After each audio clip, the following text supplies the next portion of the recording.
What's up, guys? My name is Dimebot, and this is Secret of Mana.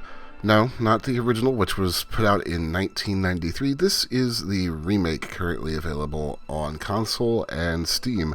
So let's jump in and have a look. First off, we all know Square Enix has a pretty spotty track record with ports, so here's your option menu. You do have options for sound effects, background music, and voiceover.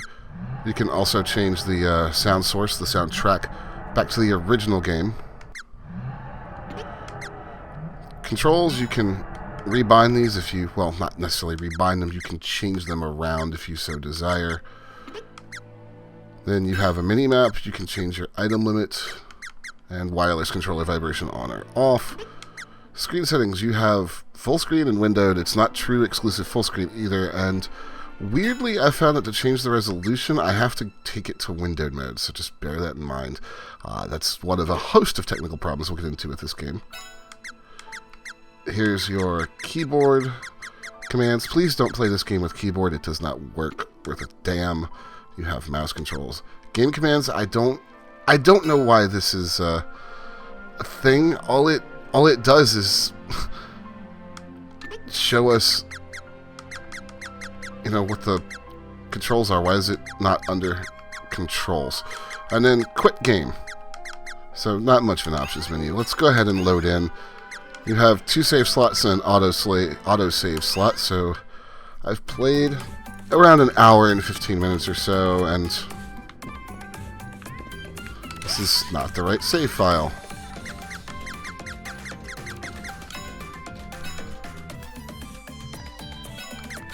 There we go. Let's get the right save file here. This would be the right save file. So right off the bat, you'll notice the game looks a lot different. It's obviously no longer 16-bit pixel art. Instead, they've gone for a PS2 era kind of look here, actually.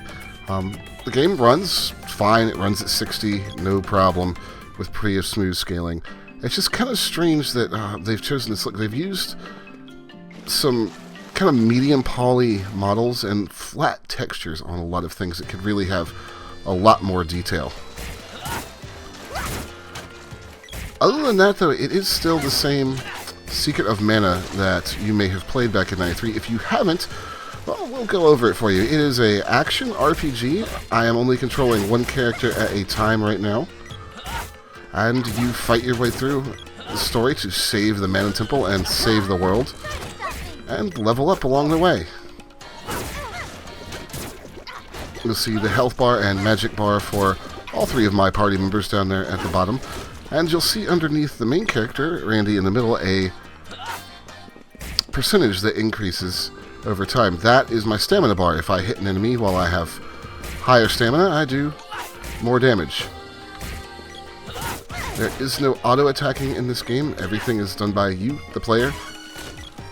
And there go my characters leveling up. So Prim and Poi Poi are recent additions to my party, and they're not very high level yet. You see right there, I did an attack at less than 100% stamina, and didn't do as much damage.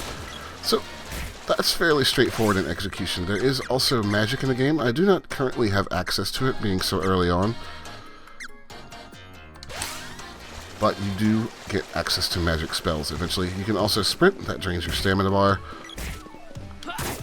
And there are a variety of weapons available to you in the game. We'll take a look at those here. So, you can see the icons for what weapon is equipped to each character. So far I have the Mana Sword right here, the Rapier form, Watt's Axe, a Spear, the Bow, the Boomerang, and the Knuckles, which are being used by Prim. Now, each one of these weapons is going to level up, and I'm not even in the right menu. Weapon level. There we are. And you'll see that each one of these has these orbs on it that you gain as you level them up, and that will make the weapons better, give them bonuses, all kinds of things like that. You also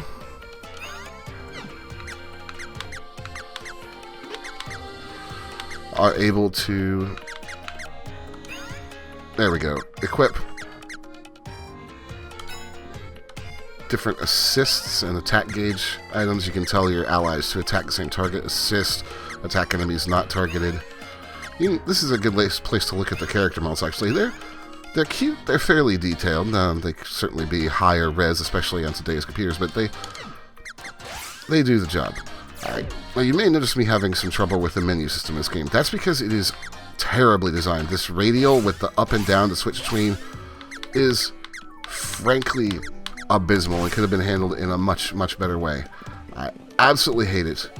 And it's probably one of my major knocks against the game. It makes me not want to mess around with equipping my different weapons and leveling them because it's such a damn hassle.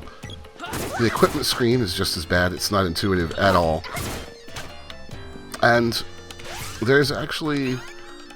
it's very hard to compare gear. You have to go around in this little circle and... why is he not wearing anything on his torso? That would help a lot, actually. Oh, that's just dumb. Anyways, the menu system is freaking terrible. Now, you can choose to take control of any character at any given time. It's just a menu swap, so if you want to play as one of the others, you can certainly do that. Oop. And there goes a weapon skill level up.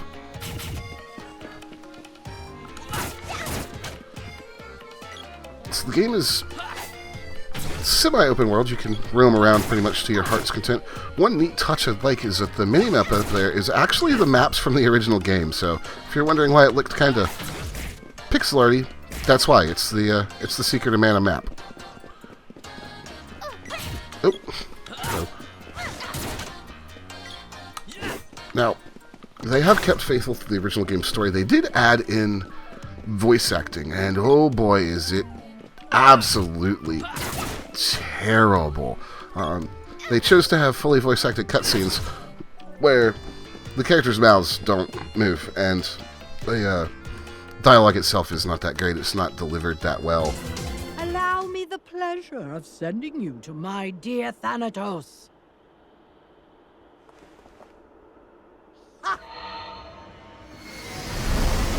No! Dialogue! Elena, what have you done with him? My. Oh, my. Such a peculiar young man. For some reason, my magic didn't work properly on him. But Thanatos wanted him, so I sent him directly to the ruins in Pandora. It's just not a fun overall experience. No way! And I think in a lot of ways that could actually sum up a lot of this remake. Secret of Mana is revered as a all-time classic game. And I would say that for this remake, Square Enix has managed to pretty much ruin the game. There's a great deal that just simply does not work right. Also, I do not know what this guy's deal is. One night is 10 GP. Like, he sounds like an old man, but he looks like a young kid, and he's dancing like crazy. Ah, here we can see some voice acting. What is it? Is there something on my face? Just can't decide if I should make you my underlings or not. You look like troublemakers to me. Underling? Forget it. Besides, he looks more the subordinate type than I do. No way am I taking orders from them. So that was a strange act back there. Did you really manage to trick travel? Alright, That's good. It's not let's get past this. Sprite's voice actress, probably one of the better ones in the game, but overall, it's not good.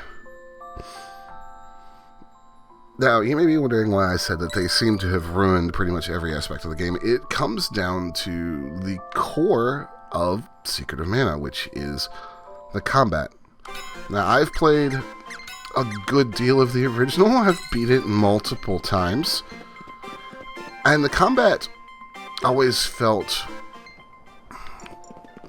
very snappy and impactful to me. Characters kind of waded into each other in the heat of battle and kind of smashed up against each other. It was easy to aim even on a D-pad because you had 4-directional aiming.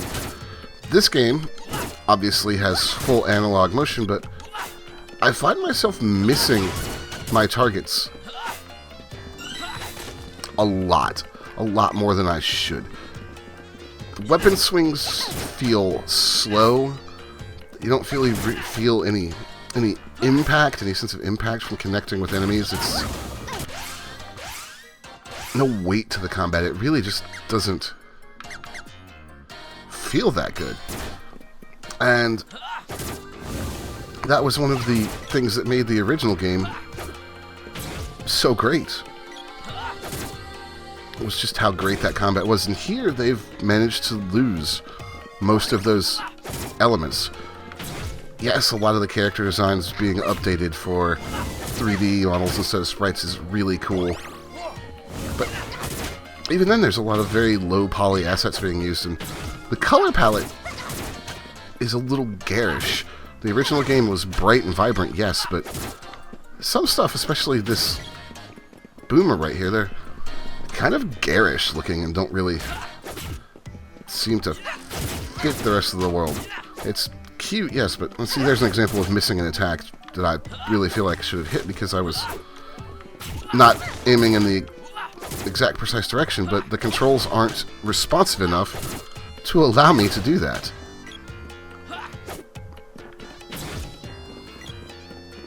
Now, as for the music, the remastered tracks are okay. I don't really like a lot of them as much as the originals, which we'll switch over here. Now, there is obviously a bit of nostalgia to listening to the old soundtrack, but there's something about the way they've remastered and remixed the original tracks that seems kind of off to me. And I think that really sums up the broader experience of this remake. There's a lot of it that just feels off to me. It very much feels like Square Enix pushed out a quick and dirty port to kind of do a cash grab and didn't really put enough time or effort into it to make it the quality remake that something like Secret of Mana could really use and really deserves. If you've never played the game before, or if you really just are itching to replay it in a more modern format, then I suppose that it might be for you, but I really can't bring myself to recommend this game. There's too much that's sloppy, too much that's just doesn't feel right, just too much that they got wrong. It's not one I can recommend unless it goes on a deep sale, which it probably won't, seeing as how it just came out. Alright guys, that is going to do it for me. Let me know what you think about the game in the comments below. If you enjoyed the video, hey, like and subscribe. Follow me on Facebook and Twitter, and check out my Patreon. My name's been Dimebot. I'll see you guys next time.